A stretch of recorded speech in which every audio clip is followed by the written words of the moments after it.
Hello दोस्तों, आज है 27 मार्च 2025। बात करते हैं निफ्टी 50 चार्ट की। आज निफ्टी 50 में एक्सपायरी थी। जैसा कि कल आपने देखा, कल के वीडियो में देखा था कि मार्केट जो है डाउन ट्रेंड में गई थी। लेकिन मैंने कल के वीडियो में बोला था कि जब तक मार्केट इसके ऊपर सस्टेन नहीं करेगा तब तक हम कॉल साइड को नहीं जाएंगे, या दूसरी कंडीशन यह थी कि खुलने के बाद मार्केट अगर कहीं पर सेटअप बनाता है तो हम स्टॉप लॉस खाने के लिए जाएंगे। उसके अलावा यहाँ पर दिन भर कुछ भी नहीं हुआ और आज मार्केट इसी एरिया पर घूमता रह गया। और सबसे अच्छा प्लस पॉइंट यह होता है, जब इस तरह से मार्केट साइडवेज होता है तो सबसे अच्छा पैसा कमाता है सेलर। यहाँ पे बायर कुछ नहीं कमाता। बायर हमेशा यहाँ पे अपने स्टॉप लॉस दिए जाता है और उसके साथ ओवर ट्रेडिंग होनी शुरू हो जाती है। अब देखते हैं कि यहाँ पर कहाँ पर हमारे सेटअप बने जहाँ पर हम इनको अपना बाइंग कर सकते थे और मुनाफा कमा सकते थे। मार्केट क्या होती है, आज गैप डाउन खुलती है। गैप डाउन खुलने के बाद ही क्या होता है, क्लोजिंग प्राइस का ब्रेकआउट होता है। यह एक साइन था। जैसे ही क्लोजिंग प्राइस का ब्रेकआउट हुआ, रीचेक करने आया। रीचेक करने के बाद या तो हम यहाँ पर हम लोग एक एंट्री मारने की कोशिश करते तो यहाँ पर से एक हमें ठीक ठाक प्रॉफिट हो जाता। उसके अलावा एक छोटी सी स्कैल्पिंग यहाँ पर मिली थी, उसके अलावा कहीं पर भी एंट्री नहीं मिली। यहाँ पे मैंने आपको बार बार बोला हुआ है, जब तक 27 EMA के ऊपर न जाए, 27 EMA के बाद रीचेक करने आता है, उसके बाद जाना शुरू करता है तो हम एक एंट्री बनाएंगे और उसका नीचे का स्टॉप लॉस रखेंगे। ये जब आप ऑप्शन चार्ट में देखने की कोशिश करेंगे तो आपको वहाँ पर दिखाई देगा कि हाँ, मेरी एंट्री सही है या नहीं है। अब एक एंट्री इस वाली कैंडल पे बनती थी, जैसे ये क्लोज हुआ इस वाली कैंडल में हम लोग एंट्री मार सकते थे, लेकिन यहाँ पर स्टॉप लॉस बहुत बड़ा बन रहा था। करीब 24 पॉइंट का स्टॉप लॉस बन रहा था। निफ्टी 50 में 24 पॉइंट का स्टॉप लॉस बहुत बड़ा होता है। अगर यही चीज़ सेंसेक्स में होती 24 पॉइंट तो कोई दिक्कत नहीं थी, लेकिन निफ्टी 50 में 15 पॉइंट, अधिक से अधिक 15 पॉइंट का स्टॉप लॉस होना चाहिए। उसके बाद मार्केट दोबारा से नीचे आती है। दोबारा से नीचे आने के बाद जब ये कैंडल क्लोज होती है, यहाँ पर भी 24 पॉइंट का या 20 पॉइंट का स्टॉप लॉस था, लेकिन इतना ज़रूर था कि यहाँ स्टॉप लॉस खाने मार्केट एक बार ज़रूर आएगा। तो इसके स्टॉप लॉस से एक बार यहाँ पर एंट्री मारी जा सकती थी।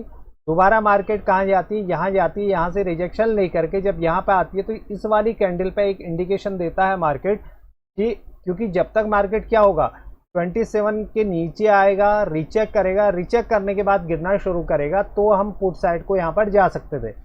लेकिन यहाँ पे क्या था, अभी 27 के ऊपर था तो यहाँ पर एक इसने सेटअप बनाया था कॉल साइड के लिए, लेकिन इसमें कोई खास मोमेंटम नहीं आई। करीब 10-15 पॉइंट या 20 पॉइंट या 35 पॉइंट का ही कुछ मोमेंटम आया। उसके बाद मार्केट पूरी तरह से साइडवेज हो गया।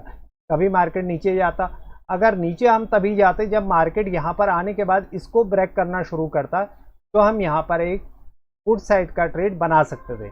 उसके अलावा यहाँ पर पुट साइड के ट्रेड के लिए हम कहीं भी एंट्री नहीं मार सकते। जहाँ भी मारते तो हमारे स्टॉप लॉस करते ही करते। अब सीधे मैं आपको लिए चलता हूँ ऑप्शन चार्ट पे, तो आपको पता चलेगा कि कहाँ एंट्री मार सकते थे। ये देखिए यहाँ पर क्या हो रहा है, पहली कैंडल कहाँ जाती है, क्लोजिंग प्राइस के पास में। ये है 23,550 का, और यहाँ पे एक प्राइसिंग है 23,500 की। 23,500 के ऊपर जब तक मार्केट सस्टेन नहीं करेगा, यहाँ पे डबल कंफर्मेशन थी कि 23,500 के ऊपर मार्केट सस्टेन कर रहा था। मार्केट क्या हुआ, मार्केट यहाँ से नीचे गिरना शुरू करता है। तो आप अगर पुट साइड की प्राइसिंग को देखिएगा तो पुट साइड की प्राइस जो है नीचे आ रही है, ऊपर नहीं जा रही है, नीचे आ रही है। नीचे आने के बाद अब इस वाली कैंडल पे एंट्री देखिए, हमारा 40 का स्टॉप लॉस बन रहा है और एंट्री बन रही है 65 की, यानी कि 25 पॉइंट का स्टॉप लॉस बन रहा है। तो 25 पॉइंट का स्टॉप लॉस तो यहाँ पर लिया नहीं जा सकता। अब दोबारा मार्केट क्या करता है, नीचे आता है। नीचे आने के बाद जब ये क्लोजिंग देता है, यहाँ पर 66 में यहाँ पर एंट्री हो रही है और स्टॉप लॉस फिर से वही 45 का 20 पॉइंट का स्टॉप लॉस यहाँ पर फिर भी बन रहा है।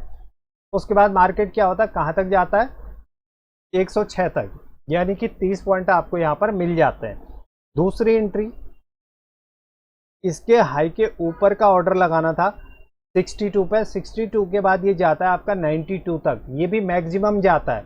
अगर समय पर यहाँ पर अगर किसी ने अपना प्रॉफिट बुक नहीं किया तो मार्केट फिर से वहीं आ गया, फिर ऊपर जाने की कोशिश की, फिर से वहीं आ गया। वहाँ आते आते क्या हो रहा है, बार बार स्टॉप लॉस यहाँ पर कट रहे हैं।